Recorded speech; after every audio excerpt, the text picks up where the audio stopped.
gracias. Y el Evangelio de Juan, capítulo 6.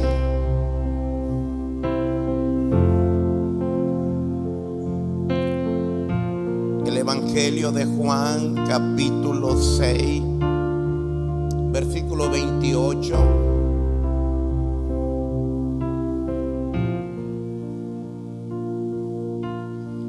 Dice la palabra del Señor, y usted va a leer conmigo: ¿qué debemos hacer? Entonces le dijeron: ¿qué debemos hacer? Pueden estar allí. Diga conmigo: ¿qué debemos hacer? Dígalo: ¿qué debemos hacer para poner en práctica las obras de Dios? ¿Qué debemos hacer para poner en práctica las obras de Dios? Una gran pregunta. Una pregunta demasiado importante y relevante que le hicieron a Jesús. Y me bendijo mucho su respuesta. Y Jesús respondió: ¿qué es lo que debemos hacer para poner en práctica las obras de Él? Y el verso 29 dice: respondiendo Jesús les dijo: esta es la obra de Dios para cada creyente, para cada persona.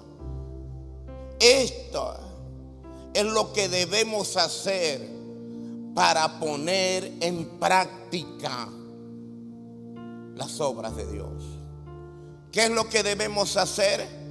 Que creáis, diga conmigo, creer en el que Él ha enviado. Que creáis en el que Él ha enviado. Padre, en el nombre de nuestro Señor y Salvador Jesucristo, pedimos que el Espíritu Santo pueda enseñarnos, revelarnos las Escrituras y llevarnos a nuevos niveles de fe, que nos enseñe lo que dice su palabra. En el nombre de Jesús, amén y amén. Bueno, les cuento que no es tan complicadas las cosas para hacer las obras de Dios. Para hacer las obras de Dios, quizás el público presente estaba esperando una respuesta con una lista de mandamientos, con una lista de demanda a semejante pregunta: ¿qué debemos hacer para poner en práctica las obras de Dios? Me imagino que la gente esperaba primer paso, segundo paso, tercer paso, cuarto paso, 5 pasos. Me imagino que la gente podía pensar en ese momento: tiene que ser graduado del Instituto Teológico de Massachusetts, de cualquier universidad, quizás en aquel momento. Pero Dios lo sorprendió, y a mí me sorprende hoy. A cualquier estudioso nos sorprende, porque las cosas de Dios no es que son sencillas, es que Él simplifica. Él logra simplificar en el corazón de cada persona. Ahora en Cristo. Anteriormente había una lista para poner en práctica las obras de Dios. Y había que cumplir todos los mandamientos. Había que estudiar los 5 libros pentateucos que son Génesis, Éxodo, Levítico, Número, Deuteronomio. Esos 5 libros había que aprendérselo. Ahí estaba toda la ley de Moisés. Pero me impacta la respuesta de Jesús. Y Él dijo: Jesús respondió y les dijo: esta es la obra de Dios.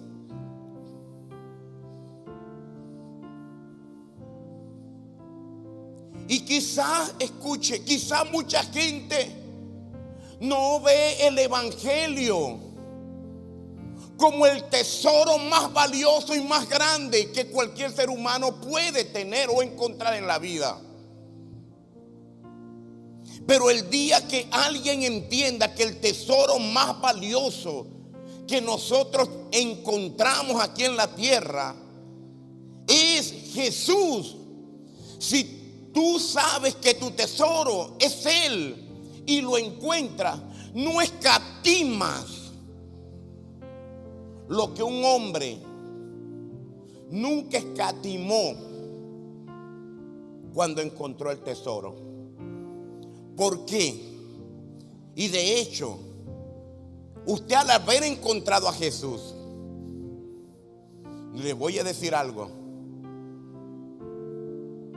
Usted cada día que pasa no escatima cualquiera que sea el esfuerzo y la demanda de Dios por causa del tesoro que usted encontró en Él. Y como Él es tu tesoro, cada día estás más convencido que cualquiera que sea el precio, tú estás dispuesto a pagarlo. Pero ¿sabes por qué? Porque encontraste al tesoro. No porque tienes otra cosa, otra razón de ser, sino porque entendiste por medio del Espíritu Santo que Él es el tesoro. Ahora, cuando Jesús dijo que creáis en el Hijo de Dios, el creer nosotros se convierte para ti y se convierte para mí en nuestro mayor capital de las cosas. El creer es cuando se puede poner en práctica las obras de Dios. Ahora, ¿qué tengo yo? ¿Qué recibo yo por creer en el que el Padre ha enviado? El Padre envió a su Hijo, el Padre envió su Espíritu. Primero, Juan 17:3. ¿Qué tengo por creer en Él? Juan 17:3 dice: y esta es la vida eterna. Vamos a ver. Y esta es la vida eterna, que te conozcan a ti, al único Dios verdadero. En esto consiste la vida eterna. No consiste en obras, consiste en conocer al Padre. Pero no solamente en conocer al Padre. Y esta es la vida eterna, que te conozcan a ti, al único Dios verdadero, y a Jesucristo. ¿Y a quién? Y a Jesucristo, a quien tú has enviado. El creer en el Hijo de Dios primero es una obra del Espíritu Santo en nosotros. Nadie puede creer en el Hijo si primero el Espíritu Santo no le convence de pecado, de justicia y de juicio. La primera obra que Dios quiere hacer, aún en Esperanza Viva, en ti, en tu familia, la primera obra es la salvación. La salvación. Y de verdad que este cuerpo aquí recibirá sanidad, pero temprano o tarde del polvo es y al polvo va a volver. Pero Dios creó al hombre, no alma, lo creó espíritu. El hombre es espíritu. Dios sopló aliento de vida, espíritu. Y ese espíritu tiene un alma que lo compone las emociones, los sentimientos y la voluntad. Eso compone el alma de la persona. Sus emociones, sus sentimientos y también su voluntad. ¿Qué compone el espíritu del ser humano? La intuición, la comunión y la conciencia. Y el cuerpo es donde habita el espíritu y el alma de la persona. Cuando Cristo Jesús llegó a tu vida. Romanos 10:9. ¿Qué dice Romanos 10:9? Dice, si confesamos con la boca que Jesús el Mesías, el grande, el gran yo soy, el Hijo de Dios. Si confesamos, lo confesamos. ¿Qué voy a confesar? Voy a confesar con mi boca que Él es ¿qué? Que Él es el Señor. O sea, que Él es el que está por encima. Que Él es el Señor. Y la palabra Señor es una palabra griega que significa, es la palabra curio en griego, que significa amo, dueño y supervisor. O sea, cuando usted confiesa a Jesús y tiene la revelación de Él como el amo, o sea, como el jefe, como el dueño de la casa, del mundo, del universo, de tu familia, primero de tu vida. Cuando lo confiesas y dices, mi vida, yo tengo un dueño y soy de Él, no por otra razón, sino por lo que Primera de Pedro 1:18 al 20 dice. Primera de Pedro 1:18 al 20 dice lo siguiente: sabiendo que fuiste rescatado. Alguien te rescató. Tú no fuiste rescatado por arte de magia, o alguien te pudo rescatar. La Biblia es clara cuando dice en el libro de Romanos capítulo 7, cuando alguien es vendido como esclavo, pasa a ser esclavo de quien lo venció. Y Adán fue vencido por el pecado y pasamos a ser esclavos del pecado. Pero dice la palabra en Romanos, 1 Pedro 1:18, sabiendo que fuiste ¿qué? Fui rescatado. ¿De dónde me rescató el Señor? De un estilo de vida en vano, vacío, sin propósito, en una vida perdida. Así está el ser humano. Así estábamos usted y yo. Dice, estábamos una vida, me rescató de vuestra vana manera de vivir, la cual recibimos de nuestros padres. Y no fuiste rescatado con oro o con plata, con cosas corruptibles, como es el oro o la plata, sino que fuiste rescatado. ¿Con qué fuiste rescatado? Con la sangre, porque la sangre fue el precio por tu rescate. O sea, cuando el hombre cayó bajo el dominio del pecado, había un precio por el rescate. Y el precio para rescatar al hombre. Y no es que el diablo dijo, yo quiero sangre. No, es que el rescate era que el hombre necesitaba ser libre. ¿Libre de qué? Diga conmigo, libre del pecado. Y nada podía libertar al hombre del pecado, porque según Hebreos 10:22 o 9:22, vamos primero a 10:22 y luego a ver cuál de los dos es. Es 9:22. Casi todo es purificado según la ley. Es purificado según la ley. Con sangre. El hombre necesitaba ser purificado. Necesitaba volver ¿a qué? Diga conmigo, a la pureza que había perdido. Y la ley decía que para ser purificado tenía que haber ¿qué? Tenía que ser purificado con sangre. Pero ninguna sangre estaba limpia. La sangre de toda la raza humana estaba contaminada. Ahora, ¿cómo podía el hombre ser rescatado? Si ya estaba escrito en la ley que para ser libre de donde el hombre había caído en la desgracia, bajo el control del adversario, necesitaba ser puro de nuevo. Necesitaba estar libre del pecado de nuevo.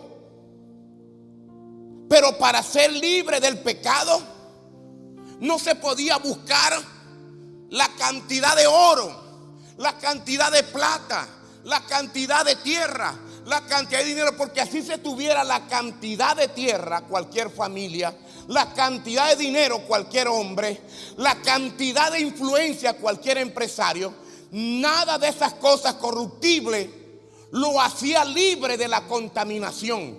Entonces lo que nos hacía libre a nosotros, al ser humano, de la contaminación, y lo que nos hacía puro de nuevo delante de Dios, ¿sabe qué era? Según la ley, ¿qué era?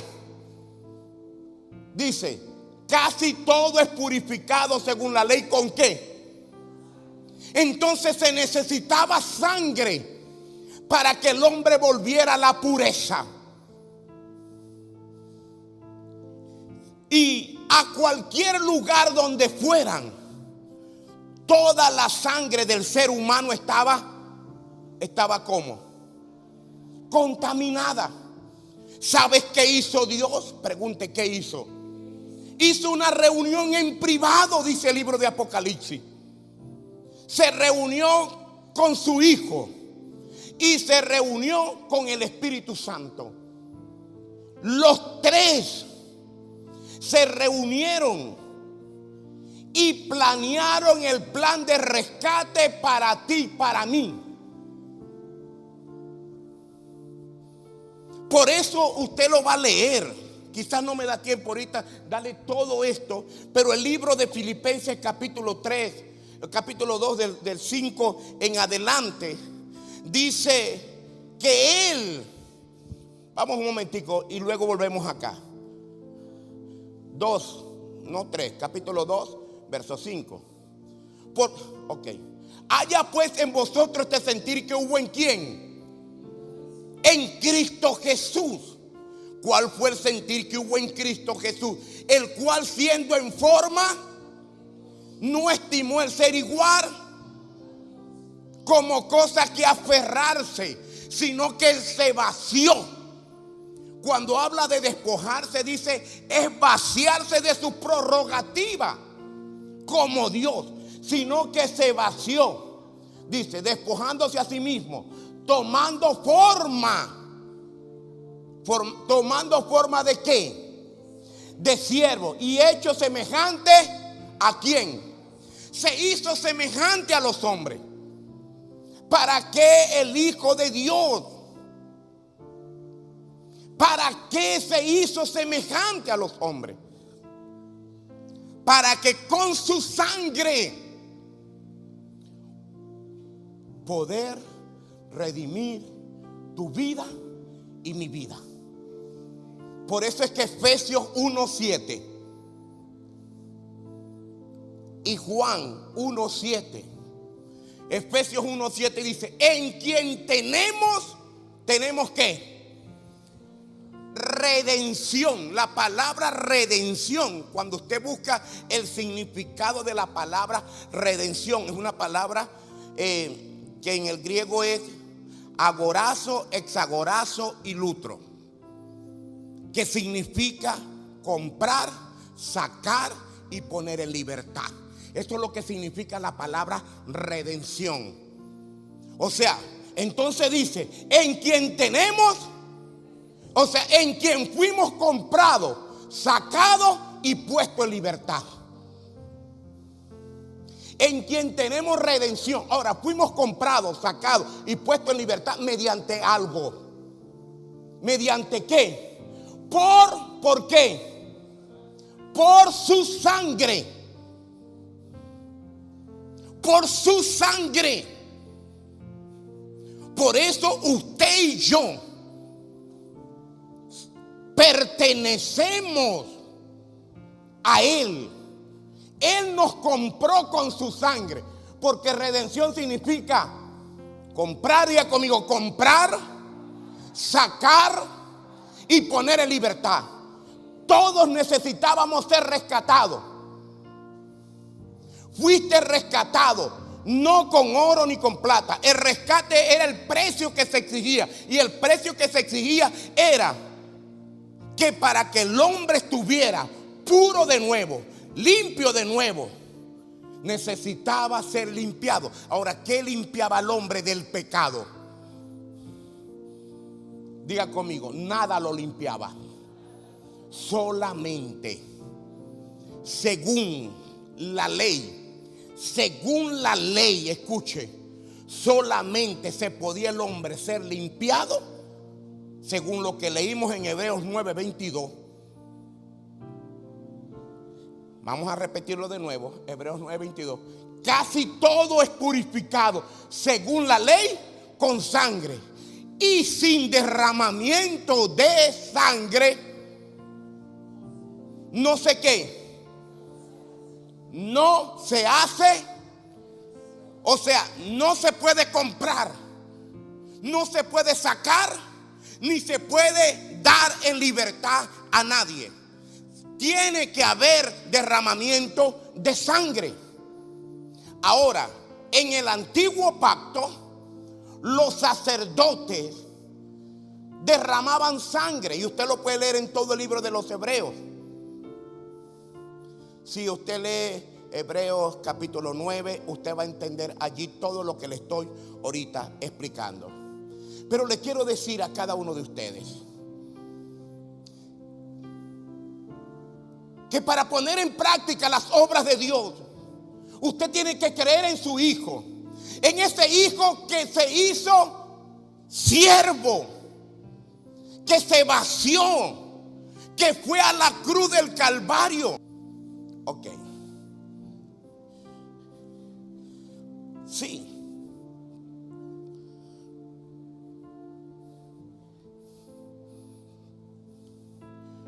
El elemento vertical es tu relación y tu comunión del hombre hacia Dios y de Dios hacia el hombre. Pero no solo es suficiente. Cuando Jesús estaba en la cruz, tenía dos más al lado de él. La cruz de Jesús no estaba al lado. La cruz de Jesús estaba en donde, en medio o a un costado. ¿De qué nos habla? Nos habla de la relación que usted y yo tenemos que tener, no solo con Dios, sino también con ¿quién? Jesús. Aunque los que estaban muriendo merecían morir por su pecado, por su condición, Jesús desde la cruz tuvo comunión, no solamente con los que los trataban bien. El que estaba aquí a un lado merecía morir, pero Jesús le dijo: hoy estarás conmigo en el paraíso. El que estaba de este otro lado se burlaba de él. Sálvate a ti mismo. Jesús no le dijo, y pudo haberle dicho: hijo del diablo, tú no ves que yo estoy aquí siendo inocente y tú culpable. No le dijo eso. Jesús le dio la misma oportunidad a ambos. Cuando la cruz de Jesús, que es la presencia de Él, llegó a tu vida, es para que tú tengas comunión, no solamente con Dios y Dios contigo, sino que para que también tengas comunión con los que están a tu alrededor. A veces los que son fáciles como los que son difíciles. Pero la obra de Cristo en usted se tiene que ir perfeccionando cada día más.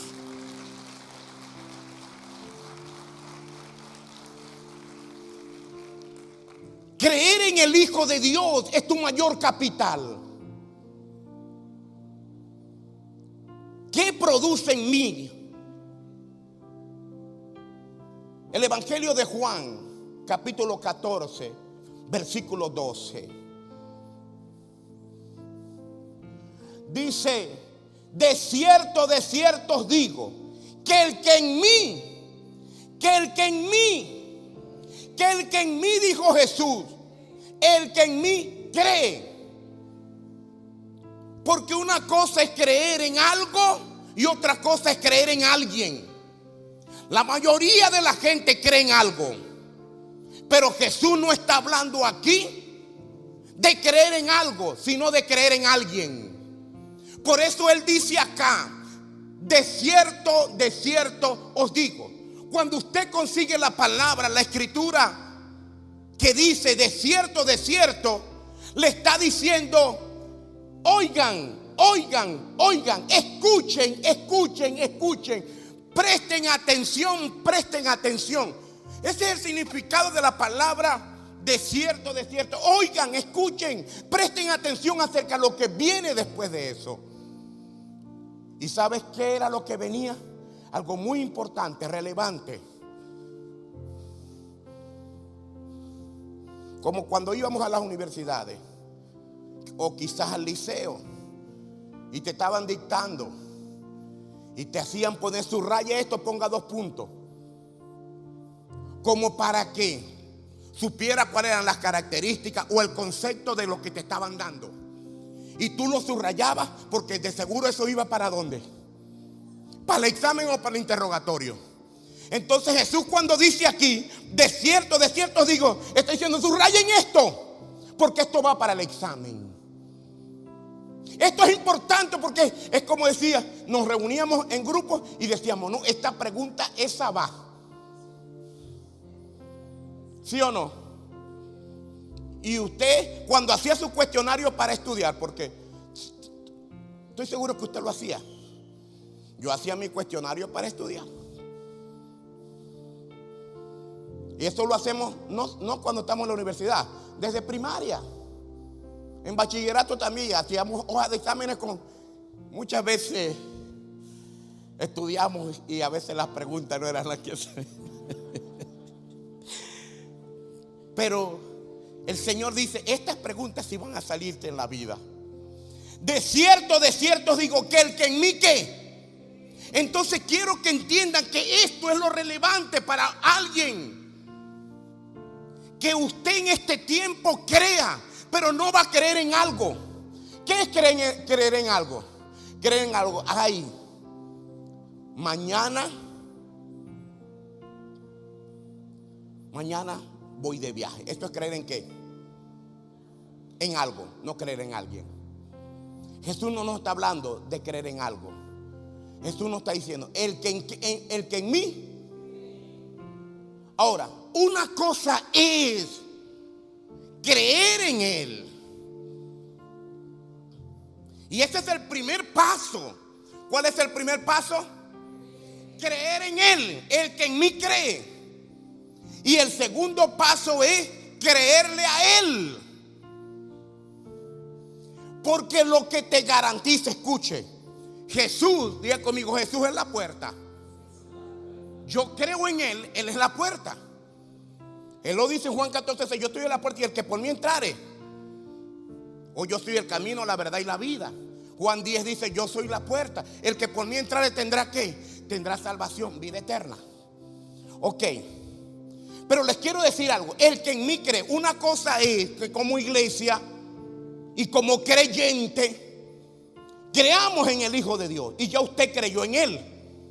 Pero tiene que pasar a un segundo nivel. Pregúnteme, ¿cuál es el segundo nivel? Creerle a Él. Para nosotros, para usted y para mí, para todos los presentes, si algo es trascendental, si algo para usted es indispensable, es creerle a Él.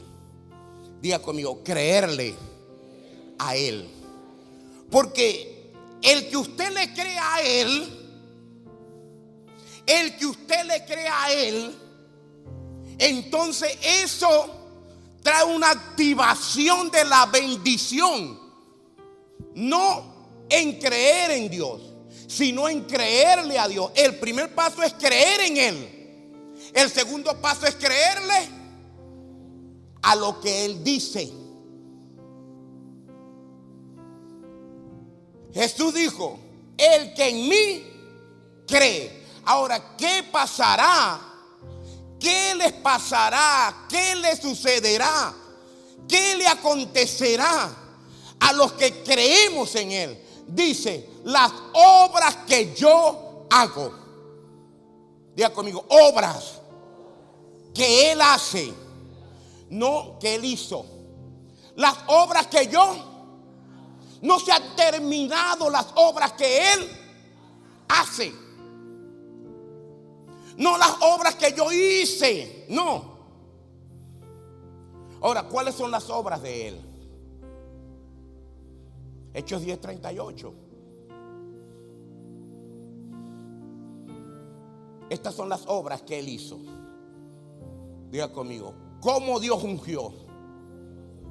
¿Cómo Dios ungió? Nadie puede hacer las obras de Jesús sin el Espíritu Santo. Les quiero decir a todos ustedes, debemos traer de vuelta a tu vida, a tu casa, a tu familia, a tu ministerio, a tu persona. Debemos traer de vuelta a alguien. Pregúnteme, ¿a quién, pastor? Al Espíritu Santo de Dios. Diga conmigo, ¿cómo Dios ungió a Jesús de Nazaret? Y este anduvo, diga conmigo, anduvo haciendo qué? Diga conmigo, bienes. Para eso es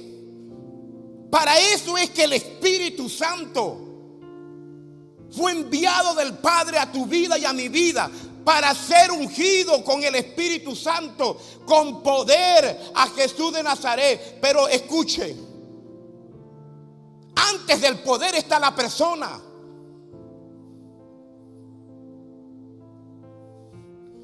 El poder es algo abstracto. ¿Alguien puede tocar el poder de un presidente? ¿Alguien puede tocar el poder de un rey? Y me puede decir, el poder de un presidente está en sus palabras. ¿Puede tocar sus palabras?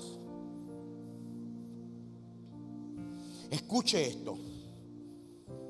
Antes del poder es su persona. Diga conmigo, ¿cómo Dios ungió? ¿Con quién? Con el Espíritu Santo. ¿Qué necesito primero antes del poder? Antes del poder yo necesito la persona. La persona quien me guía, la persona quien me toca, la persona quien me sana. Porque si yo tengo la persona, tengo su poder. Tengo su poder.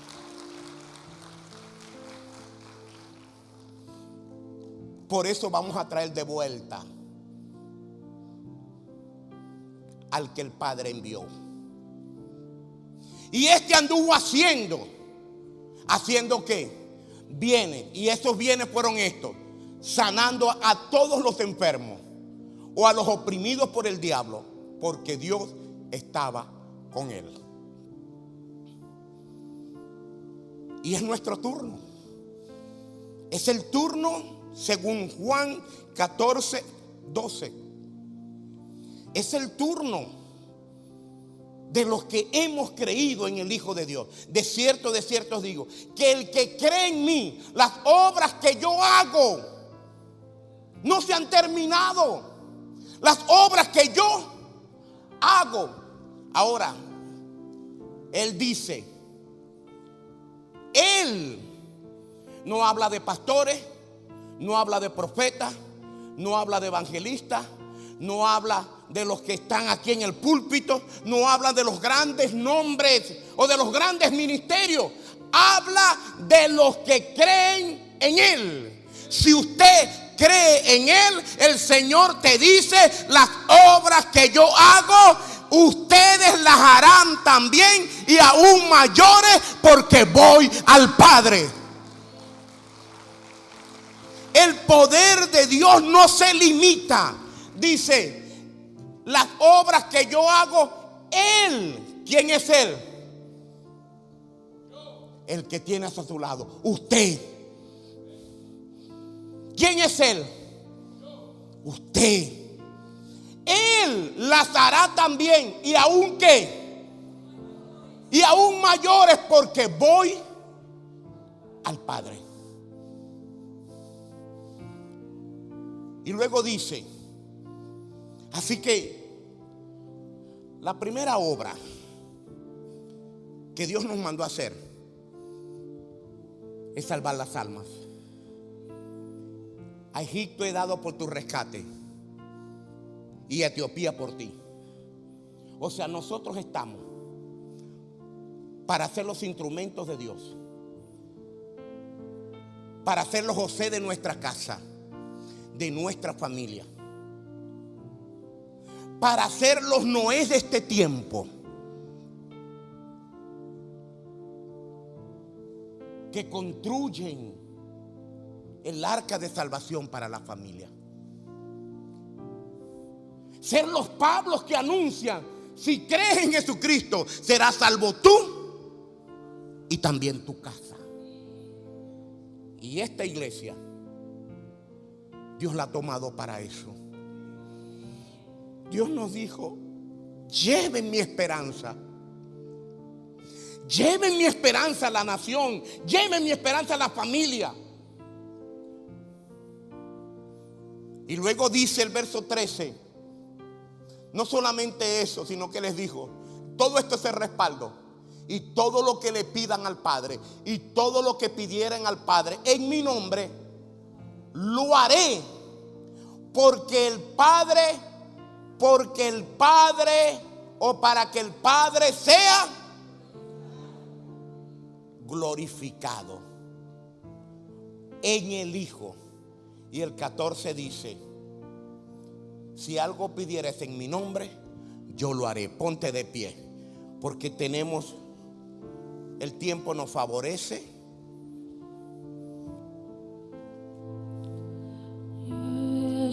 Tenemos que creer que Jesús es el sanador.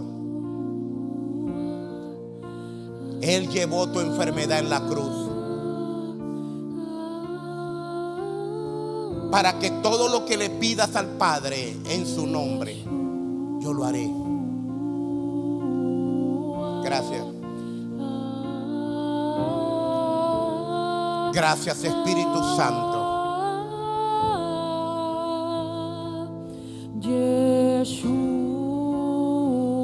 Yo creo en tu poder. Creo en el poder de tu Espíritu Santo. Creo en la unción tuya.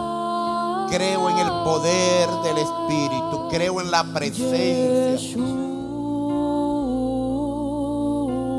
Y tú has dicho, el que en mí cree, las obras que yo hago, Él las hará también.